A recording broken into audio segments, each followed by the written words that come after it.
Uno dei primi dossier che il nuovo governo dovrà affrontare è il buco che si è aperto nei conti delle regioni per fronteggiare l'emergenza Covid, un disavanzo per le spese sanitarie che a Palazzo Balbi stimano in oltre 1,5 miliardi.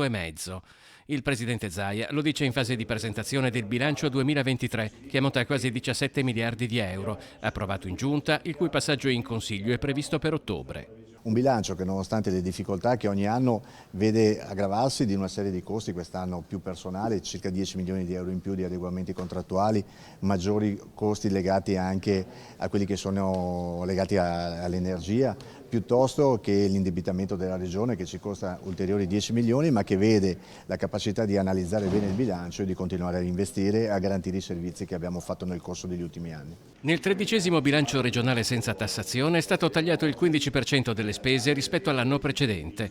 Del totale di 17 miliardi di euro, più di 9 miliardi saranno destinati al comparto delle spese sanitarie. Rimarrà una marginalità di circa 67 milioni di euro. Continuiamo ad investire con i fondi comunitari, quindi garantendo più di 60 milioni di euro nella coprogettazione in Europa, e continuiamo ad investire anche nel dissesto idrogeologico. Una regione fragile come la nostra deve avere la capacità ogni anno di garantire cifre importanti.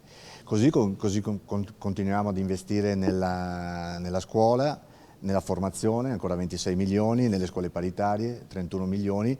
Nello specifico al rischio idrogeologico andranno 16 milioni e mezzo. 60 milioni sono invece destinati al cofinanziamento di fondi comunitari. Tra le priorità anche cultura, Olimpiadi e Paralimpiadi.